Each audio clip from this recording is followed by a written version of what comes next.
ਦਰਸ਼ਕੋ break ਤੋਂ ਬਾਅਦ ਤੁਹਾਡਾ ਸਵਾਗਤ ਹੈ ਜੀ। ਡਾਕਟਰ ਸਾਹਿਬ ਜਿਹੜੀ ਅਸੀਂ ਈਮੇਲ ਪੜਨ ਜਾ ਰਹੇ ਹਾਂ ਉਹ ਆਈ ਹੈ ਵਰਿੰਦਰ ਸਿੰਘ ਸੇਖੋ ਜੀ ਦੀ।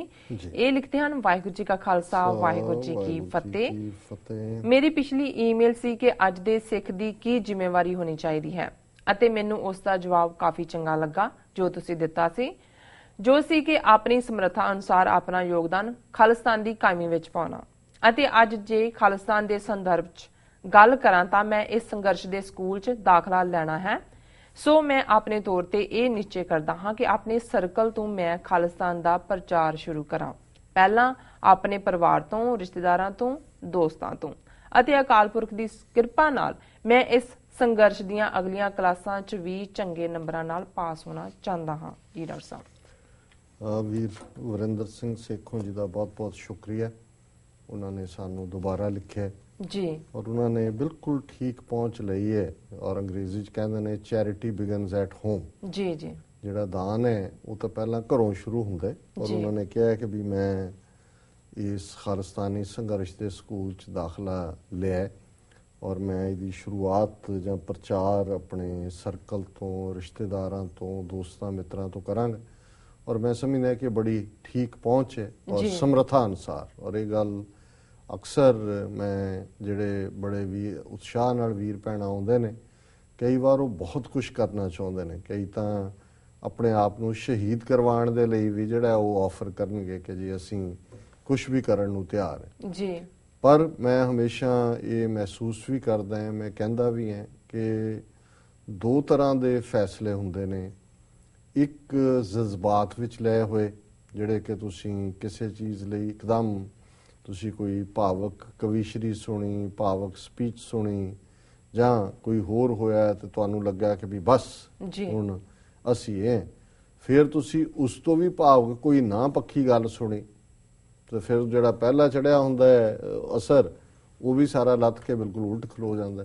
ਸੋ ਅਸੀਂ ਸਮਝਦੇ ਹਾਂ ਵੀ ਸਭ ਤੋਂ ਪਹਿਲਾਂ ਤਾਂ ਹਰ ਇੱਕ ਸਿੱਖ ਨੂੰ, ਬੱਚੇ ਬੱਚੀ ਨੂੰ ਆਪਣੇ ਇਤਿਹਾਸ, ਆਪਣਾ ਵਰਤਮਾਨ ਔਰ ਖਾਸ ਤੌਰ ਤੇ ਪਿਛਲੇ 30-31 ਸਾਲਾਂ 'ਚ ਸਾਡੀ ਕੌਮ ਕਿਹਨਾਂ ਮਰਹਲਿਆਂ 'ਚੋਂ ਗੁਜ਼ਰੀ ਔਰ ਅੱਜ ਕਿਹਦੇ 'ਚੋਂ ਗੁਜ਼ਰ ਰਹੀ ਹੈ, ਇਸ ਬਾਰੇ ਪੂਰੀ ਤਰ੍ਹਾਂ ਜਾਗਰੂਕ ਹੋਣ ਜੀ। ਔਰ ਇਹਦੇ ਲਈ ਹੁਣ ਬਹੁਤ ਕੁਝ ਅਵੇਲੇਬਲ ਹੈ, ਲਿਟਰੇਚਰ, ਉਹਨੂੰ ਵੀ ਲਿਟਰੇਚਰ ਵੀ ਜਦੋਂ ਅਸੀਂ ਕਹਿੰਦੇ ਹਾਂ ਕਿ ਉਹਨੂੰ ਵੀ ਸਿਫਟ ਕੀਤਾ ਜਾਏ। ਸਿਫਟ ਹੁੰਦਾ ਹੈ ਕਿ ਤੁਸੀਂ ਛਾਨਣੀ ਲਾਈ ਹੈ, ਉਹਦੇ 'ਚ ਵੀ ਕੁਝ ਸੱਚ ਹੈ, ਕੁਝ ਕੱਚ ਹੈ ਔਰ ਆਪਣੇ ਅੰਦਰ ਕਨਵਿਕਸ਼ਨ ਪੈਦਾ ਕਰੋ, ਆਪਣੇ ਅੰਦਰ ਇਸ ਗੱਲ ਦੇ ਲਈ ਕਿ ਤੁਸੀਂ ਅੰਦਰੋਂ ਕਨਵਿੰਸ ਹੋ ਜੀ।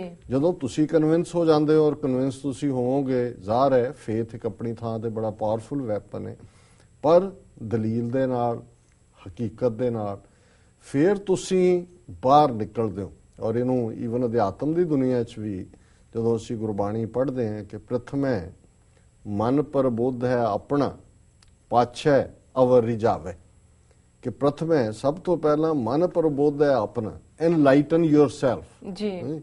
ਤੇ ਜੇ ਇਵੇਂ ਨਹੀਂ ਹੁੰਦਾ ਤੇ ਫਿਰ ਸਾਨੂੰ ਗੁਰਬਾਣੀ ਨੇ ਦੂਜਾ ਕ੍ਰਾਈਟੇਰੀਆ ਵੀ ਦਿੱਤਾ ਉਹਨਾਂ ਲੋਕਾਂ ਦਾ, ਅਵਰ ਉਪਦੇਸ਼ ਹੈ ਆਪ ਨਾ ਕਰੇ, ਆਵਤ ਜਾਵਤ ਜਨਮੈ ਮਰੇ, ਜਿਸ ਕੇ ਅੰਤਰ ਵਸੈ ਨਿਰੰਕਾਰ, ਤਿਸ ਕੀ ਸੀਖ ਤਰੇ ਸੰਸਾਰ।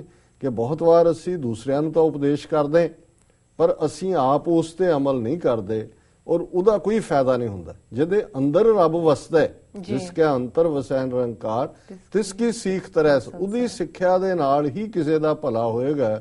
ਨਹੀਂ ਤਾਂ ਉਹ ਜਿਹੜਾ ਜਿਵੇਂ ਉਹ ਹਿੰਦੀ ਵਾਲੇ ਕਹਿੰਦੇ ਹੁੰਦੇ ਨੇ ਕਿ ਥੋਥਾ ਚਨਾ ਬਾਜੇ ਘਨਾ, ਉਹਦਾ ਰੌਲਾ ਗੋਲਾ ਹੋਏਗਾ। ਤੇ ਸਾਡੇ ਕਹਿੰਦੇ ਨੇ ਕਿ ਵੀ ਉਹ ਅੱਧ ਜਲ ਗਗਰੀ ਛਲਕਤ ਜਾਏ, ਵੀ ਪਾਣੀ ਜਿਹੜਾ ਅੱਧੀ ਭਰੀ ਗਾਗਰ ਹੈ ਉਹ ਛਲਕਦੀ ਬੜੀ ਹੈ, ਰੌਲਾ ਬੜਾ ਹੁੰਦਾ ਲੇਕਿਨ ਹੁੰਦਾ ਕੁਛ ਨਹੀਂ ਜੀ। ਸੋ ਇਸੇ ਤਰ੍ਹਾਂ ਅਸੀਂ ਸਮਝਦੇ ਹਾਂ ਵੀ ਜਦੋਂ ਅਸੀਂ ਕਨਵਿਕਸ਼ਨ ਦੇ ਨਾਲ ਆਪ ਪਹਿਲਾਂ ਇਸ ਗੱਲ ਦੇ ਨਾਲ ਰਾਜ਼ੀ ਹੋਵਾਂਗੇ, ਫਿਰ ਅਸੀਂ ਆਪਣੇ ਆਲੇ ਦੁਆਲੇ, ਸਾਡੇ ਪਰਿਵਾਰ ਤੋਂ ਸ਼ੁਰੂ ਹੁੰਦਾ ਹੈ, ਗ੍ਰਸਤੀ ਜੀਵਨ 'ਚ ਪਤਨੀ ਹੈ ਜਾਂ ਪਤਨੀ ਜੇ ਵਿਦ ਕਨਵਿਕਸ਼ਨ ਹੈ, ਪਤੀ ਹੈ, ਬੱਚੇ ਨੇ, ਬੱਚੀਆਂ ਨੇ, ਭਰਾ ਭੈਣਾਂ ਨੇ, ਜ਼ਰੂਰੀ ਨਹੀਂ ਸਾਰੇ ਤੁਹਾਡੇ ਨਾਲ ਸਹਿਮਤ ਹੋਣ ਜੀ, ਪਰ ਜਦੋਂ ਤੁਹਾਡੇ ਕੋਲ, ਕਿਉਂਕਿ ਦੇਖੋ ਮੈਂ ਅਕਸਰ ਇਹ ਗੱਲ ਕਹਿੰਦਾ ਵੀ ਹਾਂ ਔਰ ਮੈਂ ਸ਼ਾਇਦ ਅੱਗੇ ਵੀ ਇਹ ਗੱਲ ਕਹੀ ਸੀ ਕਿ ਜਦੋਂ ਡਾਕਟਰ ਸਿੰਥੀਆ ਜਿਨ੍ਹਾਂ ਨੇ 93 ਦੇ ਵਿੱਚ ਸਿੱਖ ਸੰਘਰਸ਼ ਦੇ ਉੱਤੇ ਕੰਮ ਕਰਨ ਦਾ ਫੈਸਲਾ ਕੀਤਾ ਤੇ ਮੈਂ ਵੀ ਉਹਨਾਂ ਦੇ ਉੱਤੇ ਪੂਰਾ ਫੇਥ ਕੀਤਾ, ਵਿਸ਼ਵਾਸ ਕੀਤਾ। ਫੁੱਲੀ 3-4 ਸਾਲ ਉਹਨਾਂ ਨਾਲ ਇੱਕ ਸਿਰੇ ਤੋਂ ਦੂਜੇ ਸਿਰੇ ਤੱਕ ਜਿਹੜੇ ਨੇ ਇੰਟਰਵਿਊਜ਼ ਔਰ ਟਰੈਵਲ ਕੀਤਾ, ਕੋਟ ਕੀਤਾ ਜੀ। ਤੇ ਮੈਨੂੰ ਉਹਨਾਂ ਨੇ ਜਦੋਂ ਉਸ ਪ੍ਰੋਜੈਕਟ ਦਾ ਅੱਧਾ ਕੰਮ ਨਿਬੜ ਗਿਆ ਤਾਂ ਉਹਨਾਂ ਨੇ ਮੈਨੂੰ ਇੱਕ ਵਾਰੀ ਪੁੱਛਿਆ, ਜਿਵੇਂ ਫਸਟ ਨੇਮ ਲੈ ਕੇ ਕਹਿੰਦੇ ਨੇ ਕਿ ਵੀ ਤੁਸੀਂ ਮੇਰੇ ਤੇ ਇੰਨਾ ਫੇਥ ਕਿਵੇਂ ਕਰ ਲਿਆ ਜੀ, ਔਰ ਤੁਹਾਨੂੰ ਕਿਵੇਂ ਲੱਗਦਾ ਹੈ ਕਿ ਜੋ ਮੈਂ ਲਿਖਾਂਗੀ ਉਹ ਤੁਹਾਡੇ ਹੱਕ 'ਚ ਹੋਏਗਾ, ਤੁਹਾਡੀ ਸਟਰਗਲ ਦੇ ਹੱਕ 'ਚ ਹੋਏਗਾ। ਤੇ ਮੈਂ ਉਹਨਾਂ ਨੂੰ ਕਿਹਾ ਕਿ ਵੀ ਦੇਖੋ, ਸਾਡਾ ਕੇਸ ਇੰਨਾ ਕੁ ਸੱਚ ਤੇ ਆਧਾਰਿਤ ਹੈ ਔਰ ਮੈਂ ਉਹਨਾਂ ਨੂੰ ਕਿਹਾ ਅੰਗਰੇਜ਼ੀ ਕਿ it can stand the scrutiny of any court in the world. ਦੁਨੀਆ ਦੀ ਕੋਈ ਅਦਾਲਤ ਬਣਾ ਲਓ, ਉਹਦੇ ਸਾਹਮਣੇ ਜੇ ਸਾਨੂੰ ਆਪਣਾ ਕੇਸ ਪ੍ਰੈਜ਼ੈਂਟ ਕਰਨ ਦਾ ਮੌਕਾ ਮਿਲੇਗਾ, ਉਹ ਸਾਡੇ ਹੱਕ 'ਚ ਹੀ ਫੈਸਲਾ ਹੋਏਗਾ ਜੇ ਟਰੂਥਫੁਲ ਫੈਸਲਾ ਹੋਏਗਾ। ਸੋ ਮੈਂ ਕਿਹਾ ਜੀ, ਮੈਨੂੰ ਲੱਗਾ ਤੁਹਾਨੂੰ ਮਿਲਣ ਤੋਂ ਬਾਅਦ ਕਿ ਤੁਸੀਂ ਬੇਸ਼ੱਕ ਉਹ ਏਥੀਅਸਟ ਆਪਣੇ ਆਪ ਨੂੰ ਨਾਸਤਕ ਹੀ ਕਹਿੰਦੇ ਸੀ ਕਿਉਂਕਿ ਕ੍ਰਿਸਚੀਅਨ ਅਪਬ੍ਰਿੰਗਿੰਗ ਸੀ, ਲੇਕਿਨ ਧਰਮ ਤੇ ਫੇਥ ਨਹੀਂ ਸੀ। ਪਰ ਮੈਂ ਕਿਹਾ ਇਹਦੇ ਬਾਵਜੂਦ ਮੈਨੂੰ ਲੱਗਾ ਕਿ ਐਜ਼ ਅ ਸਕਾਲਰ ਤੁਸੀਂ ਸੱਚ ਦੀ ਤਹਿ ਤੱਕ ਪਹੁੰਚਣਾ ਚਾਹੁੰਦੇ ਹੋ ਔਰ ਮੈਨੂੰ ਇਹ ਲੱਗਦਾ ਕਿ ਜੇ ਤੁਸੀਂ ਸੱਚਮੁੱਚ ਸੱਚ ਦਾ ਜਿਹੜਾ ਸਹਾਰਾ ਲਓਗੇ। ਔਰ ਮੈਂ ਜਦੋਂ ਅਸੀਂ ਇਨੀਸ਼ੀਅਲੀ ਸ਼ੁਰੂ ਕੀਤਾ, ਅਸੀਂ ਗੁਰਦੁਆਰੇ ਗਏ ਤਾਂ ਮੈਂ ਦੇਖ ਕੇ ਉਹਨਾਂ ਦੇ ਸਾਈਜ਼ ਦਾ ਕੜਾ ਇੱਕ ਬੀਬੀ ਨੂੰ ਪ੍ਰੈਜ਼ੈਂਟ ਕੀਤਾ ਤੇ ਉਹ ਹਮੇਸ਼ਾ ਉਹ ਕਹਿੰਦੇ ਸੀ ਕਿ ਵੀ ਜਦੋਂ ਵੀ ਮੈਂ ਲਿਖਦੀ ਹਾਂ 24 ਘੰਟੇ ਤਾਂ ਨਹੀਂ ਸੀ ਉਦੋਂ ਮੈਂ ਕੜਾ ਪਾ ਲੈਂਦੀ ਹਾਂ ਕਿਉਂਕਿ ਮੈਨੂੰ ਇਹ ਹੁੰਦਾ ਵੀ ਜਿਹੜਾ ਤੁਸੀਂ ਫੇਥ ਮੈਨੂੰ ਦਿੱਤਾ ਹੈ ਕਿ ਵੀ ਮੈਂ ਟਰੂਥਫੁਲੀ ਕਰਾਂ, ਮੈਂ ਉਹਦੇ ਨਾਲ ਬੇਇਨਸਾਫੀ ਨਾ ਕਰਾਂ। ਉਹਦੇ ਚੋਂ best fighting for faith and nation dialogues with Sikh militants ਇਹ ਜਿਹੜੀ ਹੈ ਪੁਸਤਕ ਆਈ। ਸੋ ਮੈਂ ਇਹੀ ਗੱਲ ਵਰਿੰਦਰ ਸਿੰਘ ਸੇਖੋਂ ਜੀ ਦੇ ਹਵਾਲੇ ਨਾਲ ਵੀ ਕਹਿਣਾ ਚਾਹੁੰਦਾ ਕਿ ਅਸੀਂ ਜਦੋਂ ਆਪ ਕਨਵਿੰਸ ਹੁੰਦੇ ਔਰ ਸੱਚ ਦੇ ਉੱਤੇ ਖਲੋ ਕੇ ਧਰਾਤਲ ਤੇ ਗੱਲ ਕਰਾਂਗੇ, ਠੀਕ ਹੈ ਇੱਕ ਬੇਈਮਾਨ ਕਲਾਸ ਹੁੰਦੀ ਹੈ ਚਾਰ ਚਫੇਰੇ ਜਿਨ੍ਹਾਂ ਨੇ ਕਦੇ ਮੰਨਣਾ ਨਹੀਂ ਹੁੰਦਾ ਜੀ, ਲੇਕਿਨ ਤੁਸੀਂ ਮੈਜੋਰਿਟੀ ਨੂੰ ਫਿਰ ਆਪਣੇ ਲੋਕਾਂ ਨੂੰ ਕਨਵਿੰਸ ਕਰ ਸਕਦੇ ਹੋ। ਸੋ ਇਹਨਾਂ ਦੇ ਕਹਿਣ ਦੇ ਮੁਤਾਬਕ ਕਿ ਵੀ ਹੁਣ ਇਹਨਾਂ ਨੇ ਸਕੂਲ 'ਚ ਦਾਖਲਾ ਲਿਆ ਜੀ, ਹੁਣ ਜਰਾ ਵਿਦ ਡਿਸਟਿੰਕਸ਼ਨ ਪਾਸ ਕਰੋ, ਸਭ A+ ਹੋਣਗੇ, ਤੁਸੀਂ ਦੇਖੋ ਸੇਵਰ ਮਿਹਨਤ ਕਰੋ। ਹਾਂ, ਔਰ ਲਗਾਤਾਰਤਾ ਨਾਲ ਆਪਣਾ ਹੋਰ ਵੀ ਜੈਸਾ ਵਿੱਤ ਤੈਸਾ ਹੋਏ ਵਰਤੈ, ਆਪਣਾ ਬਲ ਨਹੀਂ ਹਾਰੇ। ਆਪਣੇ ਜਜ਼ਬਾਤਾਂ ਨੂੰ ਵੀ ਇੰਨਾ ਕਿ ਐਗਜ਼ੌਸਟ ਨਾ ਕਰ ਲਓ, ਆਪਣੀ ਫਾਈਨੈਂਸ਼ੀਅਲ ਵੀ ਹੈ।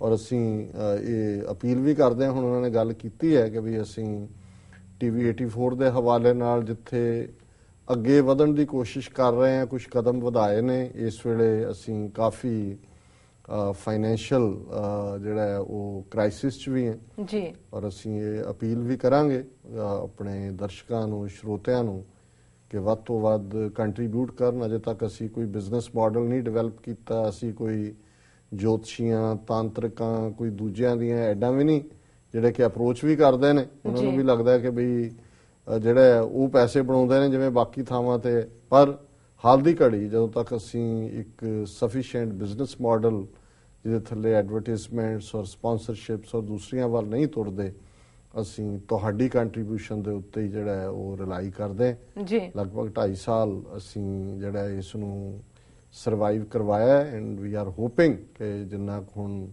ਉਤਸ਼ਾਹ ਨਾਲ ਸਾਡੀ ਸਾਰੀ ਟੀਮ ਵੀ ਕੰਮ ਕਰ ਰਹੀ ਹੈ ਔਰ ਸਿੱਖ ਸੰਗਤਾਂ ਦੇ ਵਿੱਚ ਵੀ ਉਤਸ਼ਾਹ ਹੈ, ਇਸ ਨੂੰ ਅਸੀਂ ਜ਼ਰੂਰ ਹੋਰ ਵੀ ਬੁਲੰਦੀਆਂ ਤੱਕ ਪਹੁੰਚਾਵਾਂਗੇ ਜੀ। ਸੋ ਇਹਨਾਂ ਦਾ ਵੀਰ ਵਰਿੰਦਰ ਸਿੰਘ ਸੇਖੋਂ ਜੀ ਦਾ ਬਹੁਤ ਬਹੁਤ ਧੰਨਵਾਦ ਜੀ। ਰੋਸਸ ਨਾਲ ਨੇ ਬ੍ਰੇਕ।